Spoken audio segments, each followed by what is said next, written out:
I've always hated this school, always uninteresting, boring, delinquent student body, terrible teachers, just downright awful. Well, today that's about to change. Beep beep, beep beep, it's 6 a.m. and it's time to get ready for school. I go and take a shower, brush my teeth, throw on some clothes, pop my headphones in which are blasting metal, and now I'm off to school. I've always hated this damn iPod. It has always been very glitchy, and sometimes would even play by itself randomly, and from the outboard speaker instead of the headphones even when they were plugged in. It was doing that while I was on my way out fixing it. As I'm walking in the darkness, I got a weird feeling, a sudden ominous aura surrounded me. As I start nearing my bus stop, a small fog cloud starts lowering towards the ground, away from its position in the sky. I arrive to my empty bus stop and am greeted by no one. This isn't surprising though, it's the last day before spring break, and the people in my school have a tendency of deciding to take an extra day off before a break actually starts. I thought they were morons, but after what the day held for me, they didn't seem so idiotic after all. After about a 5-minute wait, I see my bus trailing down the street. As it starts to near, I began feeling uneasy, but I didn't know why. I just shrugged it off. When I get on the bus, I'm greeted by a substitute bus driver that had a slightly eerie smile that seemed a little too strange. He had rotten, yellow teeth, a dark complexion, and lazy, dark eyes.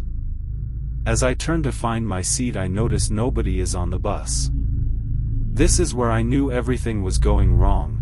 I turned to dart towards the exit, but the driver slammed the door shut and stepped on the gas pedal with a mumbling giggle under his breath.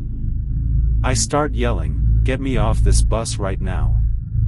He just completely ignores me. I try to pull the lever that opens the door, but to no avail. The bus driver looks at me with an angry and serious expression and says, "There's no getting off till we reach our destination. Now sit down and shut the fuck up." I do as he says in fear of what could happen next, and he continues laughing to himself with his evil, twisted smile. We reach the school and he continues to say nothing. I get off the bus and he bolts away, like he was in a hurry to get somewhere, or maybe to just get away.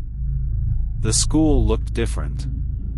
It seems a lot shadier. The fences are replaced by walls that reach about 20 feet up into the air. There's no visible way out.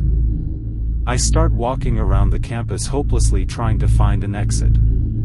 I go classroom to classroom in hopes of finding someone, anyone, but the place was deserted. Or so I thought. As I enter what normally was my homeroom, I hear a clicking on the walls coming from the next room. I freeze, I get goosebumps and the hairs on my neck stand up. I hear loud a thumping noise, of which, to my immediate horror, I assumed were footsteps of something very large.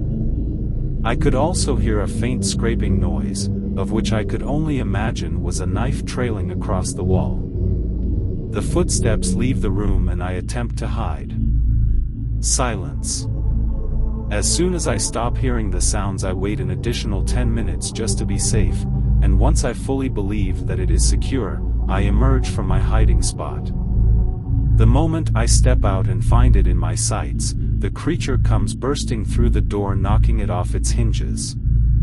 This being was about 8 feet tall. It had very sharp nails with arms about as long as my body.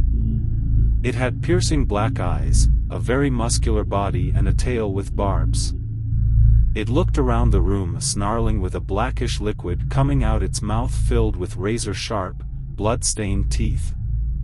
It seemed not to notice me, and as I examined it further, it seemed to have bandages around its head, including bandages covering the eyes. Part of the bandage was peeling off, and for a split second, I could faintly see its eye, swollen and sewn together. I freeze, holding my breath, hoping to keep it from noticing me, and it eventually starts making its way away from me. Just as it's about to leave the room, my iPod glitches and starts randomly playing very loud music, and the creature instantaneously spins around and shoots in my direction. I narrowly dodge him and roll off to the side. He flies at me again and I duck. He lands on a desk and the desk collapses. I take this opportunity and grab the metal leg of the desk it broke and put the now serrated edge in front of me to defend myself. It flies at me once more, but it's met with a whack to the head from the desk leg I have. But it seems unaffected and lands on me. It raises its hand, and as it's about to swing its claws down, we both hear a loud hissing from about 30 feet outside the room. It turns its head in the direction, lowers its hand back onto the ground, its tail falls in between its legs in a sudden moment of pure fear, and then hastily escapes through the room through the window to the right of me. I'm scared, and I'm confused. What could possibly have scared that monstrosity off? Well, I didn't want to stick around and find out. I remembered that the custodians used to use this lift to put up decorations on the gym's ceiling, so I decided to head to the large storage room to look for it. This is what I would need for my escape of this hell. I grab my new weapon and head out the emergency exit the classroom has. I have an injury on my chest from that thing digging its claws into me when holding me down. I quickly huddle out the exit and find the nearest bathroom and disinfected my wound with the soap. I cursed under my breath. I made myself a makeshift bandage with a torn-off ragged piece of my shirt that was cut during my encounter with the beast. After getting fixed up, I head to the custodian's room. The door is blocked off by a vending machine pushed in front of it. I'm forced to grab the nearby security cart and I slam into the vending machine, causing its contents to spill out whilst it tips over. I grab a soda and drink to regain strength and think over my plan. I know what I'm going to do. I go inside the custodian's office and I see the lift. I notice the garage door on the side of the office and try to find the controls. I climb up the stairs and encounter the room with the button to open the garage door. As I enter, I hear a scratching noise, the same scratching noise I heard when I first encountered the beast. The scratch is trailing along the garage door.